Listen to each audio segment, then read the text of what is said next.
Saya percaya kita semua sekarang sudah hidup di penghujung akhir zaman. Firman Tuhan katakan begini, Daniel, sembunyikanlah firmanku. Nanti firman itu aku akan meteraikan di akhir zaman. Dan firman Tuhan katakan, karena kita ini sudah hidup di akhir zaman, Tuhan akan menguji kita. Dia akan memurnikan anak-anak Tuhan. Di ayat yang ke-10 kan dia bilang begini, banyak orang akan disucikan dan dimurnikan dan diuji. Tetapi orang-orang fasik akan berlaku fasik, tidak seorang pun dari orang fasik itu akan memahaminya. Tetapi orang-orang yang bijak akan memahaminya. Saudara, firman Tuhan katakan begini, di akhir zaman ini aku akan murnikan mana orang-orang yang kelak akan masuk ke dalam kerajaan sorga dan tidak. Yang pasti dengan cara bagaimanakah Tuhan akan murnikan kita, itu melalui masalah dan persoalan. Saudara, saya mau kasih tahu, melalui masalah yang Tuhan izinkan terjadi kepada saudara dan saya, itu adalah jembatan, ya. Itu adalah sesuatu yang dipakai oleh Tuhan untuk apa? Memurnikan iman kita. Makanya kalau masalah datang, jangan dulu kita saudara mengeluh. Karena terkadang masalah itu memang Tuhan izinkan dalam hidup kita untuk memproses kemurnian iman kita di hadapan Tuhan. Apakah kita ketika kita dimurnikan oleh Tuhan kita mundur atau tetap maju? Ya. Yang pasti dia katakan begini saudara, di ayatnya yang ke-4 dia katakan begini ya. Tetapi engkau Daniel, sembunyikanlah firman itu, meteraikan kitab itu sampai pada akhir zaman. Banyak orang akan menyelidiki dan pengetahuan akan bertambah. Saudara lihat, sekarang pengetahuan bertambah karena apa? Orang-orang yang tidak masuk gereja pun bisa dengar firman. Betul nggak, Bu? Ya, lewat apa? Online. Iya kan? Jadi pengetahuan kita akan semakin bertambah. Meskipun mungkin kita tidak dengar khotbah di gereja, tapi kita bisa mendengarkan firman Tuhan lewat khotbah-khotbah online. Jadi pengetahuan kita akan semakin bertambah. Itulah yang dibilang teknologi. Di akhir zaman ini semakin canggih. Ya. Tuhan bisa memakai teknologi itu untuk memberitakan firman Tuhan. Tetapi Alkitab katakan, kalau kita lolos di dalam pemurnian yang Tuhan izinkan terjadi dalam hidup kita, dia katakan begini, ayat yang kedua.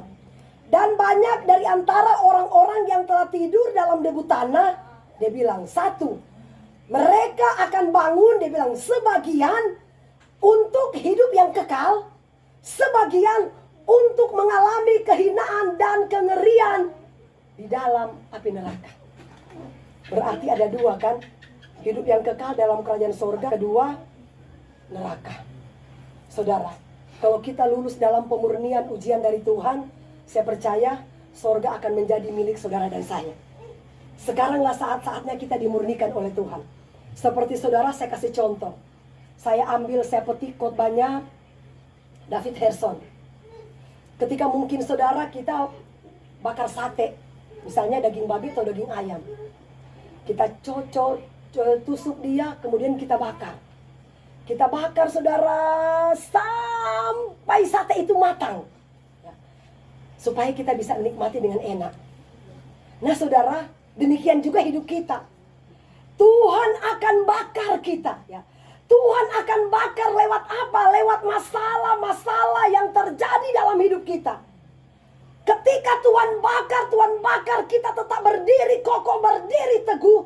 Saya percaya saudara, kita pasti akan lulus dari pemurnian yang sudah diizinkan oleh Tuhan.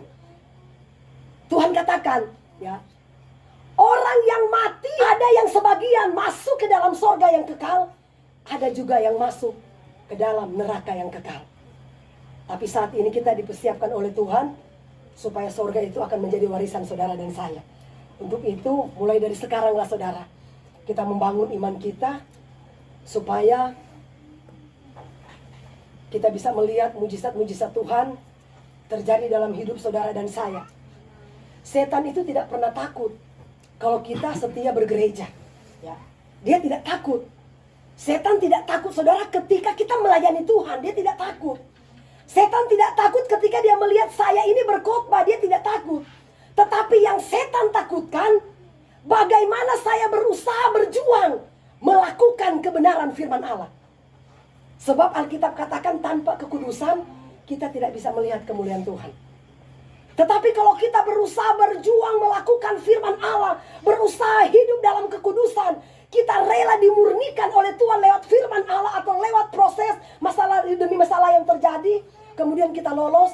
Saya percaya saudara, yakin aja, saya yakin aja, kita nggak perlu ragu dengan kuasa Tuhan.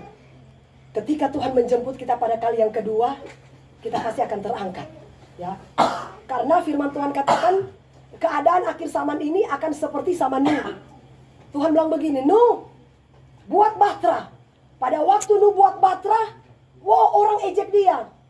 Wah, Nuh, gila kamu, gila kamu. Masa bangun bahtera di atas gunung? Mana bisa air tembus ke gunung? Nah, Nuh minta mereka bantu bangun, nggak mau.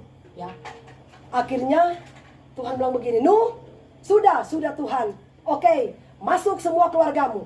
Binatang sepasang demi sepasang masuk ke dalam bahtera. Ya, sudah Tuhan. Oke, tutup rapat-rapat. Jangan sampai ada orang luar masuk. Ya. Saudara, ketika Tuhan mencurahkan air bah, mereka teriak, Nuh, bukakan pintu, Nuh, bukakan pintu, Nuh, tolong Nuh. Sudah terlambat. Ya. Ketika saudara dan saya mendengarkan firman Tuhan setia bergereja, itu seibarat kita sedang membangun bahtera Nuh. Amin. Ketika Tuhan menjemput kita, kita tidak ketinggalan. Karena apa? Firman itu sudah mengubah hidup kita. Karena hanya firman-lah yang bisa memurnikan iman kita di hadapan Tuhan. Juga lewat masalah-masalah yang terjadi, itulah pemurnian Tuhan kepada orang-orang yang percaya kepada Tuhan. Amin.